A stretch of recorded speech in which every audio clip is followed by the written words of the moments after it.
Good evening everyone, welcome to my channel let's learn QA. और आज के video में हम एक सेलेनियम वेब ड्राइवर जावा का एक कॉन्सेप्ट डिस्कस करेंगे दैट इज अबाउट वेट्स। है ना। तो हम अपनी जब स्क्रिप्ट राइट करते हैं तो हम अपनी स्क्रिप्ट्स में different type of waits use करते हैं, इम्प्लिसिट वेट यूज करते हैं और एक्सप्लिसिट वेट यूज करते हैं। लेकिन हम एक सिनेरियो यहाँ पे डिस्कस करेंगे कि what happens if you use implicit wait and explicit wait together.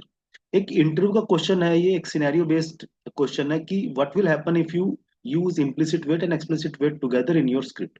तो क्या वहां पे एक्चुअली में क्या सिनेरियो बनेगा, तो वो हम यहाँ पे डिस्कस करेंगे। एक्चुअली में using implicit wait and explicit weight together in Selenium WebDriver is not recommended because it can create unexpected wait times and unpredictable behavior. Actually में जो बेस लाइन है, जो आंसर इसका ये है कि जब हम दोनों वेट्स को इकट्ठे यूज करते हैं तो वो एक पहली बात तो वो रिकमेंडेड वे नहीं है। क्यों नहीं है? क्योंकि इनको इकट्ठे जब आप मिक्स करते हैं तो जो हमारा ओवरऑल वेटिंग टाइम है वो अनएक्सपेक्टेड हो जाएगा। कि जो हम अपनी स्क्रिप्ट में हम एक्सपेक्ट कर रहे हैं कि मैंने 10 सेकंड या 15 सेकंड का टाइम लगाया, तो वो एग्जैक्टली वो टाइम ना करके अनप्रिडिक्टेबल हो जाएगा और ओवरऑल जो हमारी एप्लीकेशन का जो हमारी स्क्रिप्ट का जो बिहेवियर है वो भी अनएक्सपेक्टेड और अनप्रिडिक्टेबल रहेगा। वन थिंग, अब वो क्यों होता है वो हम थोड़ा सा अंडरस्टैंड करते हैं। तो पहले देखते हैं कि इम्प्लिसिट वेट होती क्या है। इम्प्लिसिट वेट हम कैसे राइट करते हैं सिलेनियम में?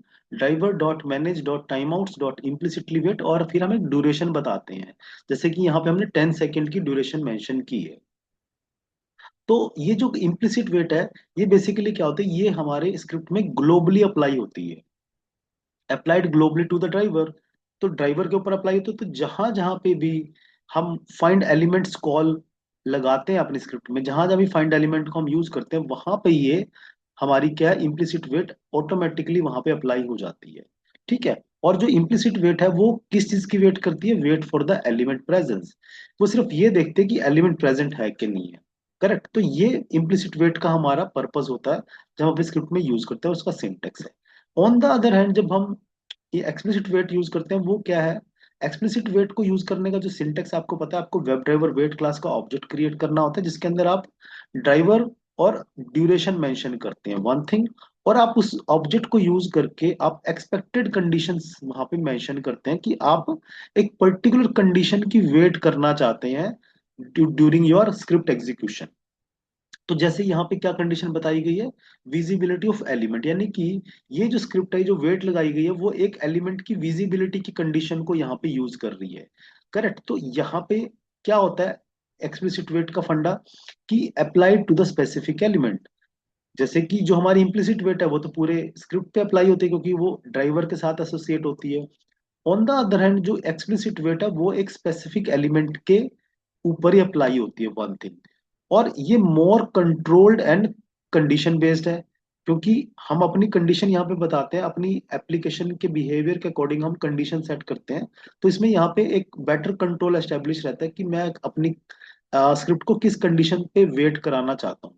और ये अपनी एक डिफॉल्ट पोलिंग फ्रीक्वेंसी यूज करता है, इंटरनल पोलिंग मैकेनिज्म होता है जो कि by default every 500 millisecond पे एलिमेंट को पोल करता है।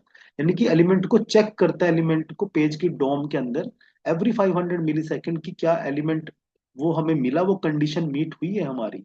ठीक है। तो ये यहाँ पे फंडा यूज होता है एक्सप्लिसिट वेट के अंदर। अब यहाँ पे हम देखते हैं कि आपने जब दोनों को इकट्ठे यूज किया, जब when both are use together, तो आपने स्क्रिप्ट लिखे जहां पे आप देख रहे हैं, आपने इम्प्लिसिट वेट भी यूज कर ली with the duration of 10 second, और एक्सप्लिसिट वेट भी आपने जो यूज किया वहां पे आपने ड्यूरेशन 15 सेकेंड लगा दी है।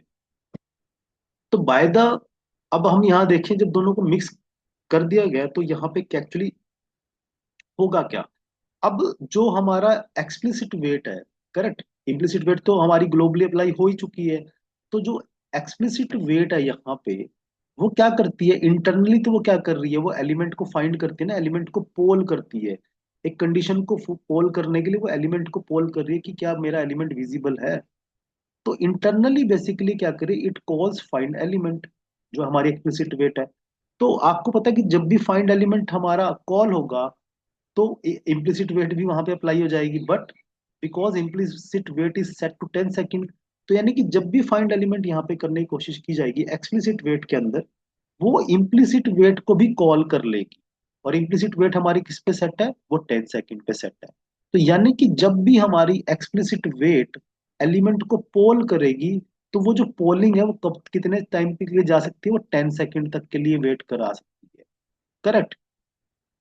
तो ये चीज यहाँ पे होगी कि इम्प्लिसिट वेट और एक्सप्लिसिट वेट आपस में एक तरीके से वो इसको डिस्टर्ब कर सकती है। इम्प्लिसिट वेट का जो टाइम है, उससे क्या होगा, जो हमारा एक्सप्लिसिट वेट का टाइम अभी हमने क्या सेट किया हुआ है, 15 सेकेंड, लेकिन वो 15 सेकेंड ना हो के वो अनप्रिडिक्टेबल हो सकता है। It can become unpredictable. क्यों? क्योंकि वो जब भी एलिमेंट को कॉल करने की कोशिश करेगा तो इंटरनली वो कहीं ना कहीं इम्प्लिसिट वेट को भी कॉल कर रहा होगा, तो वो टाइम यहाँ पे एक तरीके से ऐड ऑन हो जाएगा। और हमारी एक्सपेक्टेशन के अकॉर्डिंग कंडीशन की टाइम कितनी होगी, 15 सेकेंड। लेकिन क्योंकि इंटरनली यहाँ पे इम्प्लिसिट वेट भी अपना बीच में इंटरफेरेंस कर रही है, तो total weight can exceed 15 second. 15 second से ज्यादा जाएगा, 20 हो सकता है, 25 हो सकता है, और may be more than that. So इससे क्या होगा, आपका ओवरऑल जो हमारा प्रोग्राम का एग्जीक्यूशन है, वो क्या होगा, स्लो हो जाएगा। प्रॉब्लम क्या क्या फेस होंगी, आपकी प्रोग्राम की एग्जीक्यूशन स्लो हो जाएगी। और जो टाइम आउट एक्सेप्शन है, वो आपकी ज्यादा टाइम लेगी। अदरवाइज हमारा यहाँ पे टाइम आउट एक्सेप्शन कब होएगा, 15 सेकेंड के बाद। लेकिन क्योंकि दोनों वेट्स आपस में यहाँ पे एक तरीके से इंटरफेयर करनी है, इम्प्लिसिट वेट यहाँ पे, तो टाइम आउट हमारा 20 सेकेंड में या 25 सेकेंड में भी हो सकता है। तो वो टाइम इंक्रीज हो जाएगा। हार्ड टू डीबग होगा, आपको पता नहीं लगेगा कि वेट का बिहेवियर क्या है। और ओवरऑल टेस्ट हमारा, फ्लेकी टेस्ट हमारा यहाँ पे हो सकता है। सो ये कुछ प्रॉब्लम्स हमें यहाँ पे फेस होंगी। तो बेस्ट प्रैक्टिस क्या है हमेशा, कि आप use explicit wait whenever required. तो आपने ट्राई करना है कि आप इम्प्लिसिट वेट यूज ना करें, आप हमेशा एक्सप्लिसिट वेट को ही यूज करें। और prefer web driver wait with proper condition. अपने एप्लीकेशन के पेज के अकॉर्डिंग आप अपनी कंडीशन मेंशन करें एक्सप्लिसिट के अंदर। और अगर आप फ्रेमवर्क को यूज करते हैं, तो आप हमेशा वेट की एक यूटिलिटी क्लास बनाएं। तो ये कुछ अ, एक कॉमन मतलब सिनेरियोज हैं जो हमारे वेट वेट के अराउंड होते हैं, कि जब आप इम्प्लिसिट एंड एक्सप्लिसिट वेट को यूज करते हैं और इकट्ठे यूज करते हैं, तो क्या इम्प्लीकेशंस हैं, क्या आपको वहां पे उसके रिजल्ट्स मिलेंगे, और कैसे आप इन चीजों को ओवरकम कर सकते हैं। सो आई होप ये पूरा जो एक यहाँ पे मैंने एक टॉपिक ब्रीफ किया है, ये डेफिनेटली आपको हेल्प करेगा कॉन्सेप्ट को अंडरस्टैंड करने में, और इंटरव्यूज की प्रिपरेशन में भी आपको हेल्प करेगा। Thank you very much. Video को लाइक करें प्लीज, और मेरे चैनल को सपोर्ट करने के लिए सब्सक्राइब जरूर करें। Thank you very much.